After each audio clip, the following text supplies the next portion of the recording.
تو ایسا شخص یقینی طور پر سچی اور اصلی بات سے کتراتا ہے، اور اس کے اس گریز کا اصل سبب جانبداری اور بے خبری ہے، کیونکہ اس نے عربی کو ایک کھلی ہوئی اور سیدھی سادی سی بات کو معنی اور مفہوم میں کج فکری اختیار کی۔ اہل بیت علیہ السلام کی محبت۔ خداوند عالم فرماتا ہے، اے پیغمبر، لوگوں سے کہہ دو میں تم سے لگاتار ہدایت کے بدلے میں صرف یہ معاوضہ چاہتا ہوں کہ تم میرے قریب ترین عزیزوں سے محبت کرو۔ سورہ شعراء آیت نمبر 23۔ ہمارے عقیدے کی روح سے اہل بیت رسول اللہ صلی اللہ علیہ وآلہ وسلم کی پیروی واجب ہونے کے علاوہ ہر مسلمان پر یہ بھی واجب ہے کہ وہ ان کے گھرانے سے محبت کرے، کیونکہ خدا نے مذکورہ آیت میں یہ بتا دیا ہے کہ لوگوں سے پیغمبر صلی اللہ علیہ وآلہ وسلم کے مطالبے کا موضوع صرف اہل بیت نبوت کی محبت ہے۔ رسول اکرم صلی اللہ علیہ وآلہ وسلم سے بہت سی روایات کے ذریعے یہ بات آئی ہے کہ اہل بیت علیہ السلام کی محبت ایمان کی نشانی ہے اور ان کی دشمنی نفاق کی علامت ہے۔ رسول اللہ صلی اللہ علیہ وآلہ وسلم نے یہ بھی کہا ہے کہ جو ان سے محبت کرتا ہے، خدا اور رسول صلی اللہ علیہ وآلہ وسلم اس سے محبت کرتے ہیں، اور جو ان سے دشمنی کرے گا، خدا اور رسول صلی اللہ علیہ وآلہ وسلم اسے اپنا دشمن سمجھتے ہیں۔ یہی نہیں بلکہ اہل بیت علیہ السلام کی محبت کا واجب ہونا تو اسلام کی ضروریات میں سے ہے، اور اس بات میں کوئی شک نہیں کر سکتا کہ نہ ہی اس میں تردید کی جا سکتی ہے۔ مسلمانوں کے مختلف فرقے اس بات پر متفق ہیں، سوائے ان تھوڑے لوگوں سے جن کی پہچان ہی نبی صلی اللہ علیہ وآلہ وسلم کے خاندان سے دشمنی ہے، جو نبی صلی اللہ علیہ وآلہ وسلم کے خاندان سے دشمنی کے باعث پہچانے جاتے ہیں، اور جو نواسب کہلاتے ہیں، یعنی جنہوں نے رسول اللہ صلی اللہ علیہ وآلہ وسلم کے خاندان کی دشمنی کے پرچم اٹھا رکھا ہے۔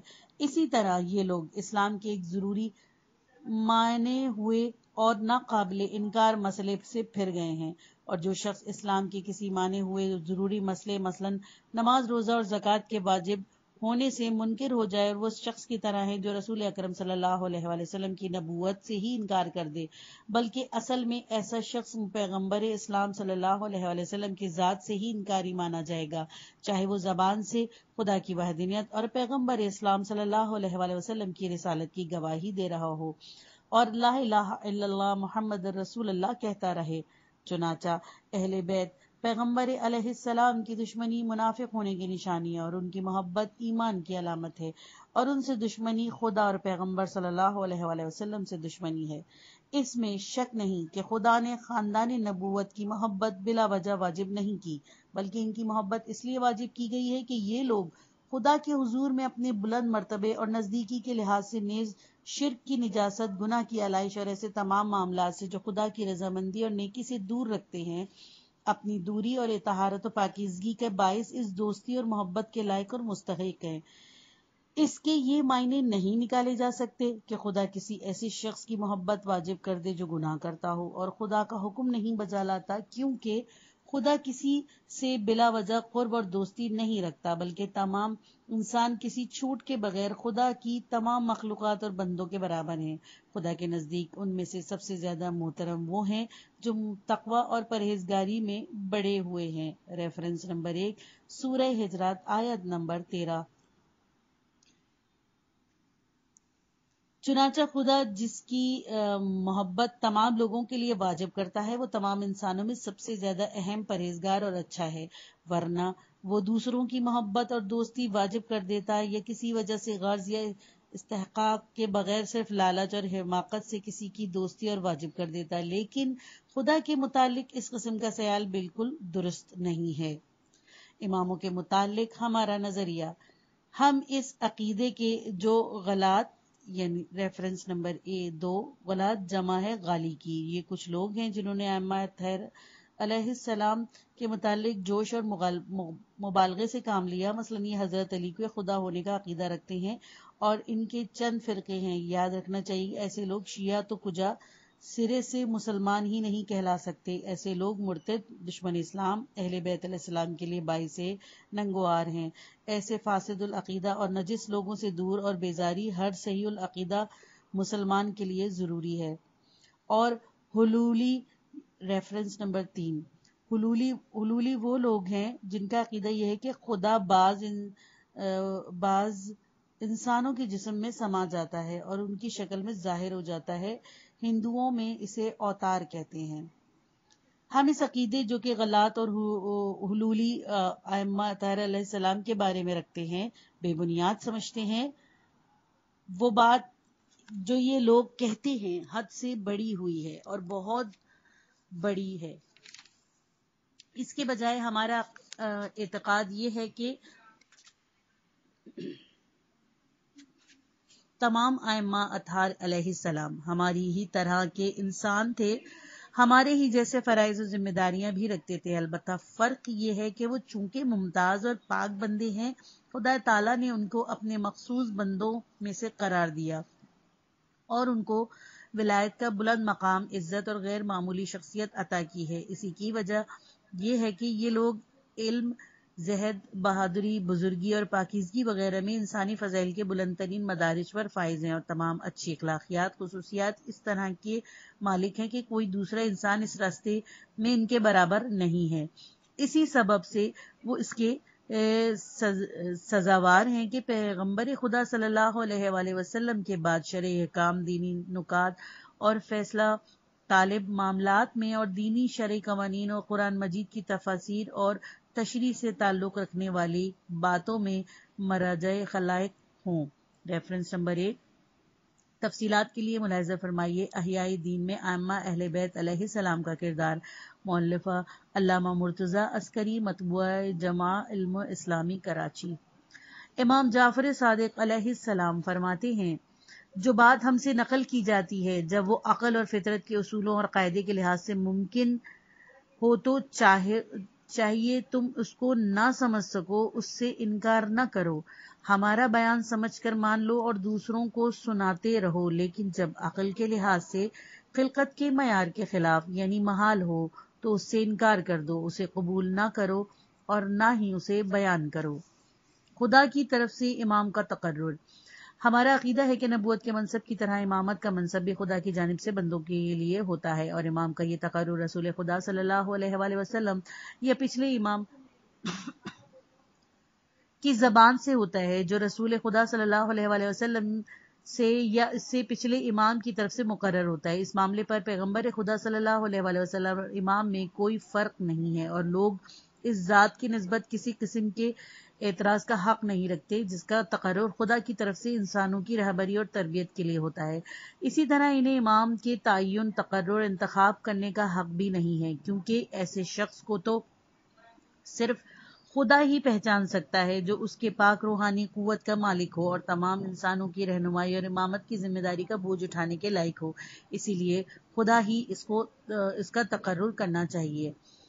ہم یہ عقیدہ رکھتے ہیں کہ رسول خدا صلی اللہ علیہ وآلہ وسلم نے اپنے جانشین اور اپنے بعد کے پیشواؤں کا تقرر کر دیا ہے، یعنی اپنے چچیرے بھائی علی ابن ابی طالب علیہ السلام کو کئی موقعوں پر مومنوں کا سردار، وحی کا امانت دار، انسانوں کا رہبر مقرر فرمایا، اور غدیر کے دن علی علیہ السلام کی ولایت کا عام اعلان فرمایا اور لوگوں سے ان کے لیے بطور مومنوں کے سردار کی بیعت لی اور صاف صاف فرما دیا، دیکھو جس کا میں سردار اور رہبر ہوں یہ علی بھی ان کے سردار اور رہبر ہیں، اے خدا اس سے محبت کر جو علی سے محبت کرے، اور اس کو دشمن رکھ جو علی سے دشمنی رکھے، جو علی کی مدد کرے اس کی مدد کر، جو علی کو چھوڑ دے تو اسے بھی چھوڑ دے، اور حق کو ادھر موڑ دے جدھر علی مڑے۔ Reference number 1۔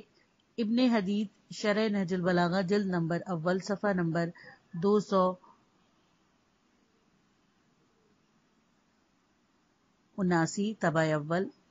بلا زری انصاب الاشراف جلد نمبر 2 صفحہ نمبر 112۔ ابن عساکر تاریخ دمشق جلد نمبر 2 صفحہ نمبر 13۔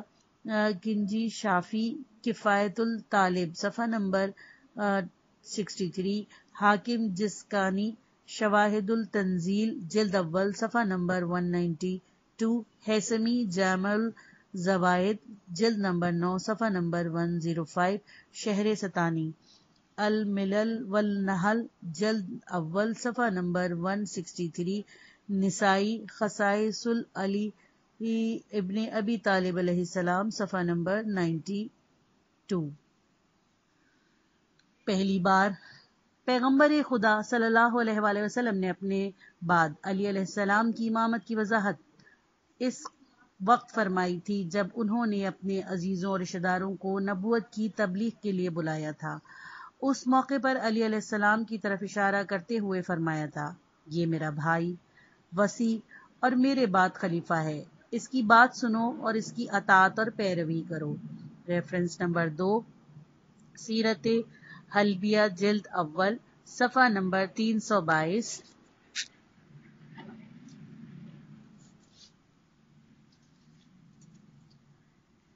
تاریخ کامل ابن اسیر جلد دوم، صفحہ نمبر 23۔ تاریخ طبری جلد دوم، صفحہ نمبر 319۔ امام علی علیہ السلام کے بارے میں یہ بات پیغمبر خدا صلی اللہ علیہ وآلہ وسلم نے اس وقت فرمائی تھی جب حضرت علی علیہ السلام سن بلوغ کو بھی نہیں پہنچے تھے۔ رسول خدا صلی اللہ علیہ وآلہ وسلم نے حضرت علی سے یہ بھی فرمایا تھا، تمہیں مجھ سے وہی نسبت ہے جو ہارون علیہ السلام کو موسیٰ علیہ السلام سے تھی، البتہ میرے بعد کوئی نبی نہ ہوگا۔ ریفرنس نمبر 1، یہ حدیث تواتر کے ساتھ نقل کی گئی ہے اور اس کے راوی میں جابر بن عبداللہ انصاری، ابو سعید خضری، ابو ایوب انصاری، عبداللہ ابن عباس، سعد ابن ابی وقاص، عمر ابن خطاب، عبداللہ ابن عمر، معاویہ اور ابو ہریرہ شامل ہیں۔ ملاحظہ ہو صحیح بخاری باب مناقب علی ابن ابی طالب علیہ السلام، صحیح مسلم باب من فضائل علی ابن ابی طالب علیہ السلام، صحیح ترمذی باب مناقب علی علیہ السلام، سنن ابن ماجہ باب فضائل علی ابن ابی طالب علیہ السلام۔ نیز دیکھیے احمد ابن حنبل کی المسند، حاکم کی مستدرک، علی الصحیحین، ابن سعد کی طبقات اور ہیثمی کی مجمع الزاوید۔ اس کے علاوہ متعدد حوالے ہیں جن میں المرجعات میں دیکھا جا سکتا ہے۔ امام علی علیہ السلام کی رہبری اور ولایت کے ثبوت میں بہت سی روایتیں اور دلیل کے طور پر موجود ہیں۔ تفصیلات کے لیے علامہ امینی کی الغدیر ملاحظہ فرمائیے۔ خدا فرماتا ہے، در حقیقت تمہارا سردار اور رہبر اللہ ہے، اس کا رسول صلی اللہ علیہ وآلہ وسلم اور وہ مومنین جو نماز قائم کرتے ہیں اور رکوع کی حالت میں زکوٰۃ دیتے ہیں۔ سورہ مائدہ آیت نمبر 55۔ یہ آیت اس وقت نازل ہوئی تھی جب امام علی علیہ السلام نے حالت رکوع میں ایک محتاج کو اپنی انگوٹھی خیرات کر دی۔ اس کتاب کا اندازہ جس کی بنیاد اختصار پر رکھی گئی ہے، اس کی اجازت نہیں دیتا کہ اس بارے میں جو کثیر تعداد میں آیتیں اور روایتیں ہیں ہم انہیں نقل کریں اور ان کی مدد سے بحث کریں۔ آگے چل کر امام علی علیہ السلام نے اپنے بعد کے امام کی حیثیت سے امام حسن علیہ السلام اور امام حسین علیہ السلام کا تعارف اور تقرر فرمایا۔ امام حسین علیہ السلام نے اپنے بیٹے امام علی زین العابدین علیہ السلام کو متعین کیا اور اس طرح پہلے امام نے اپنے بعد کے امام کو مقرر کیا، اور یہ طریقہ آخری امام حضرت امام مہدی آخر الزماں علیہ السلام تک جاری رہا، کیونکہ ان کے بعد کوئی امام نہیں آئے گا۔ امام 12 ہیں۔ ہم عقیدہ رکھتے ہیں کہ امام اور رہنما جو برحق ہیں، شرعی مسائل میں مراجع خلائق ہیں اور جن کے امامت کا صاف صاف اعلان ہو چکا ہے، 12 ہیں۔ انہیں رسول خدا صلی اللہ علیہ وآلہ وسلم نے ان کے ناموں کے ساتھ متعارف کرایا، اور بعد میں ہر پچھلے امام نے اپنے بعد میں آنے والے امام کو مندرجہ ذیل سلسلے سے مقرر فرمایا۔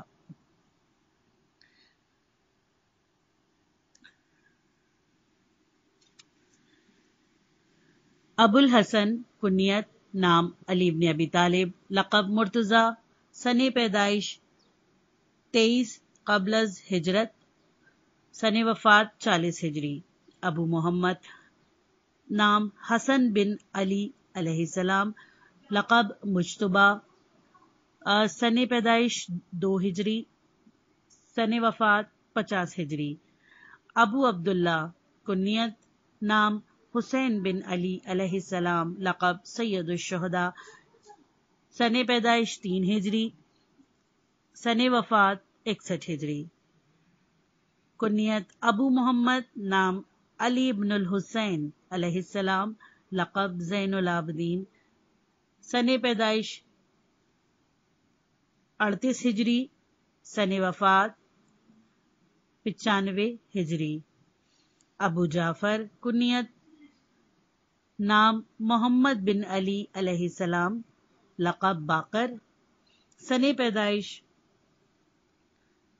57 ہجری اور سن وفات 114 ہجری۔ ابو عبداللہ کنیت نام جعفر بن محمد علیہ السلام، لقب صادق، سن پیدائش 83 ہجری اور سن وفات 148 ہجری۔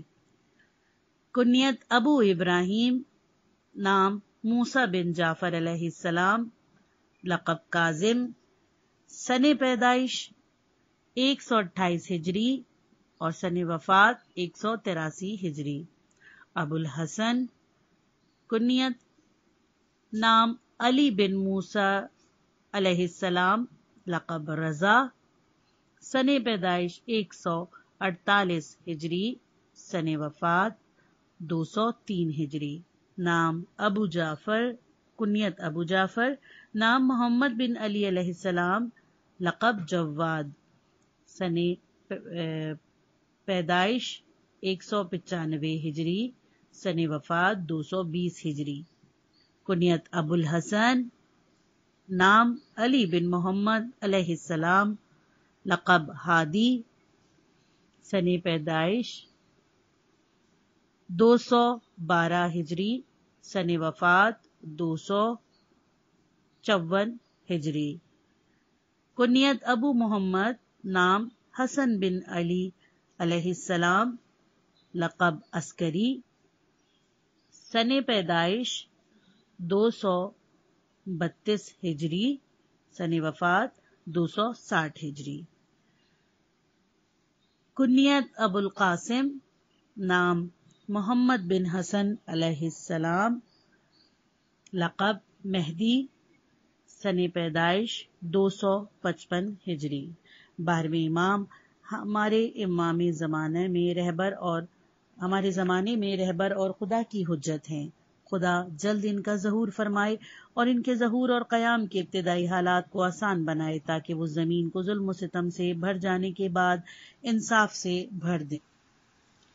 حضرت امام مہدی عجل اللہ فرجہ حضرت امام مہدی علیہ السلام عجل اللہ تعالی فرجہ کے ظاہر ہونے کی خوشخبری جو حضرت فاطمہ علیہ السلام کی اولاد میں سے ہے اور جو آخری زمانے میں جب روئے زمین پر ایک سرے سے دوسرے سرے تک ظلم و ستم کی کثرت ہو جائے گی تو وہ اس میں عدل و انصاف رائج کریں گے۔ حضرت صلی اللہ علیہ وآلہ وسلم سے بہت سی روایات متواتر روایات کے ذریعے منقول ہے۔ مسلمانوں کے تمام فرقے نے اپنے اپنے اختلافات کے باوجود یہ روایتیں لکھی ہیں اور انہیں مستند مانتے ہیں۔ حضرت امام مہدی آخر الزمان علیہ السلام کے ظہور کے متعلق عقیدہ صرف شیعوں سے ہی مخصوص نہیں ہے۔ ریفرنس نمبر 1 تفصیلات کے لیے دیکھیے انتظار امام مؤلف آیت اللہ محمد باقر صادر، مطبوعہ جامع تعلیمات، کہ وہ جو یہ عقیدہ قائم کرے کہ ظالموں اور ستمگروں کے مقابلے میں اپنے آپ کو یہ تسلی دینا چاہیں اور اپنا دل خوش کرنا چاہیں کہ امام مہدی علیہ السلام ظہور فرمائیں گے اور روئے زمین کو ظلم سے پاک کر دیں گے، جیسا کہ کچھ گمراہ کرنے والوں نے ناانصافیوں سے کام لیتے ہوئے اس عقیدے کے اسی سبب سے شیعوں سے مخصوص کر دیا ہے۔ اگر ظہور مہدی عجل اللہ تعالی فرجہ کا عقیدہ پیغمبر اسلام صلی اللہ علیہ وآلہ وسلم سے منقول نہ ہوتا، مسلمانوں کے تمام فرقے اسے مستند نہ جانتے اور اس کی تردید کرتے تو مہدویت کا دعویٰ کرنے والوں کے لیے یہ ممکن نہیں تھا کہ وہ اسلام کی ابتدائی صدیوں میں کیسانیوں اور کچھ عباسیوں اور کچھ علویوں وغیرہ کی طرح مہدوی ہونے کا دعویٰ کرتے، اس کے ذریعے سے لوگوں کو دھوکہ دیتے اور اس عام عقیدے سے حکومت اور سلطنت حاصل کرنے میں فائدہ اٹھاتے۔ ان لوگوں نے یہ غلط دعویٰ کر کے یہ چاہا کہ اس اسلامی عقیدے کو عوام کے خیالات پر اثر ڈالنے، ان پر اپنا غلبہ قائم کرنے کے لیے ذریعہ بنا لے۔ ظہور مہدی علیہ السلام کا عقیدہ جو تمام مسلمانوں کے نزدیک مسلم ہے۔ اگر یہ عقیدہ صرف شیعوں کا ہوتا تو مہدویت کا دعویٰ کرنے والے اس خصوصی عقیدے سے فائدہ نہیں اٹھا سکتے تھے۔ ہم شیعہ دین نے اسلام کو سچا سمجھتے ہیں اور یہ اعتقاد رکھتے ہیں کہ اسلام خدا کا آخری دین ہے اور ہم انسانی بھلائی کے لیے کسی دوسرے دین کے منتظر نہیں ہیں۔ اس کے باوجود ایک طرف ہم یہ دیکھتے ہیں کہ ظلم اور تباہی ہر جگہ اس طرح مسلط ہے کہ آئندہ انصاف اور اصلاح کی کوئی امید ہی نہیں، یہاں تک کہ خود مسلمان اسلام کے قانون سے کنارہ کش ہو گئے ہیں اور انہوں نے تمام اسلامی ملکوں میں اس کے احکام معطل کر دیا اور اس کے ہزاروں اصولوں میں سے ایک اصول پر بھی عمل نہیں کرتے،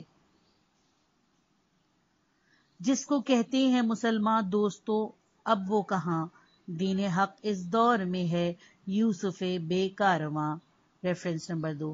خوش قسمتی سے امت مسلمہ کو آج اسلامی فکر کی احیاء اور اسلامی نشایت ثانیہ کے لیے امام خمینی کی صورت میں ایک عظیمیت پیکر رہبر میسر آ گیا، جس نے طاغوتی فضا میں لا شرقیہ ولا غربیہ کیا قرآنی نعرہ بلند کر کے عالم اسلام کے صحیح معنوں میں آزاد اور خود مختار اسلامی حکومت قائم کرنے کی راہ دکھلائی ہے، جہاں اسلامی قوانین اور اسلام اصولوں کا نفاذ شرمندہ تعبیر ہو سکے۔ ہم جب یہ عقیدہ رکھتے ہوئے دیکھتے ہیں کہ اسلامی ملکوں کی حالت خراب ہو چکی ہے اور اصلاح کرنے والوں کا ظہور لازمی ہونا اور ضروری سمجھا جائے تو اس کا انتظار کرتے ہیں تاکہ وہ اسلام کی قوت اور بزرگی کو واپس لائے اور ظلم اور خرابی کو گڑھے میں دھسی ہوئی اس دنیا کو بچا لے۔ دوسری طرف یہ خیال ہے کہ آج کے مسلمان اختلافات، گمراہیوں، بدعتوں اور اسلامی قوانین کی تبدیلیوں میں پڑے ہوئے ہیں اور ان کے پچھلے مسلمانوں کے درمیان میں غلط اور فضول قسم کے دعوے بھی ظاہر ہو چکے ہیں، لہٰذا ایسی صورت میں یہ ممکن نہیں کہ دین اسلام اپنی قوت اور عظمت دوبارہ حاصل کر لے۔ ان حالات میں صرف ایک شخص اسلام کی قابل دید عظمت کو تازہ کرنے کی قدرت رکھتا ہے، اس عظیم المرتبت مسلح کا ظہور جو مسلمانوں کو متحد کر دے گا اور خدا کے لطف و کرم کی بدولت اسلام کی پیشانی سے تبدیلیوں، بدعتوں اور گمراہیوں کا داغ دھو دے گا۔ صرف ایک رہنما ایسے انقلاب کی طاقت رکھتا ہے جو ہر طرح کی ہدایت پائے ہوئے ہے اور ایک عظیم سرداری اور غیر معمولی قدرت اور عظمت کا مالک ہوتا ہے کہ جبکہ پوری زمین ظلم سے بھر جائے تو اس میں عدل و انصاف قائم کر دے۔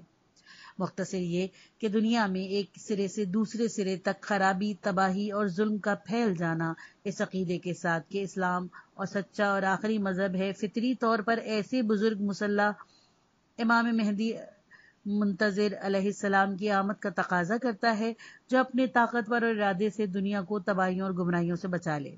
اسی لیے تمام اسلامی فرقے بلکہ غیر مسلم قومیں بھی اس حقیقی نقطے پر ایمان رکھتی ہیں۔ اسنا شریشیوں کے اعتقاد کے مطابق بس اتنا سا فرق ہے کہ وہ اصلاح اور ہدایت کرنے والے خاص فرد جس نے 255 ہجری میں اس دنیا میں آنکھ کھولی تھی اور جو ابھی تک زندہ ہے، وہ امام حسن عسکری علیہ السلام کے بیٹے ہیں اور ان کا نام محمد علیہ السلام ہے۔ حضرت پیغمبر خدا صلی اللہ علیہ وآلہ وسلم اور ان کے خاندان والوں نے ان کی پیدائش اور ظہور کی خوشخبری دی ہے۔ وہ ہم تک بہت سی متواتر اور قطبی روایتوں کے ذریعے پہنچی۔ زمین پر امامت کا سلسلہ کبھی ختم نہیں ہوتا اور ایک امام دنیا میں ضرور موجود رہتا ہے، چاہے وہ نظروں سے اوجھل ہو تاکہ وہ اس دن جو خدا نے مقرر کر دیا ہے اور جو خدا کے بھیدوں میں سے ہے اور جسے خدا کے سوا کوئی نہیں جانتا، ظاہر ہو کر سچائی کا پرچم بلند کر دے۔ بے شک یہ بات واضح ہے کہ اتنی لمبی مدت تک امام مہدی علیہ السلام کی زندگی ایک معجزہ غیر معمولی اور غیر عادی واقعہ ہے، لیکن یہ اس سے زیادہ حیرت انگیز نہیں کہ آپ 5 سال کی عمر میں جس روز آپ کے پدر بزرگوار جنت کو سدھارے امام ہو گئے، اور یہ واقعہ حضرت عیسیٰ علیہ السلام کے معجزے سے بھی بڑھ کر نہیں، جنہوں نے شیرخوارگی کے سن میں اپنے جھولے میں وہ باتیں کی اور اس دوران میں نبوت کے منصب پر فائز ہو گئے۔ ریفرنس نمبر 1، آیت نمبر سورہ مریم آیت نمبر 29 اور سورہ عنکبوت آیت نمبر 14۔ علم طب کی روح سے ایسی زندگی ناممکن نہیں ہے جو فطری عمر سے زیادہ ہو یا اس عمر سے زیادہ ہو جو فطری سمجھی جاتی ہے۔ اس وقت کی صورتحالات یہ ہیں کہ علم طب ابھی تک لمبی عمر پانے کے کسی طریقے یا لمبی عمر بخشنے والی کسی دوا کی تحقیق یا انکشاف میں کامیاب نہیں ہو سکا۔ بہرحال اگر طالب علم اس سے عاجز ہے تو خدا ہر شے پر قدرت رکھتا ہے، اور خدا کے فرمانے کے مطابق جو کچھ لوگ حضرت نوح علیہ السلام اور حضرت عیسیٰ علیہ السلام کی طرح بھی گزرے ہیں، جنہوں نے عام فطری عمر سے زیادہ زندگی پائی، جو قرآن کو ماننے والا مسلمان اس کے متعلق شک کرے یا اسے نہ مانے تو اسے چاہیے کہ وہ اسلام کو خیر آباد کہہ دے۔ یہ پارٹ ختم ہوا، کتاب کا اگلا حصہ نیکسٹ پارٹ میں سنیے۔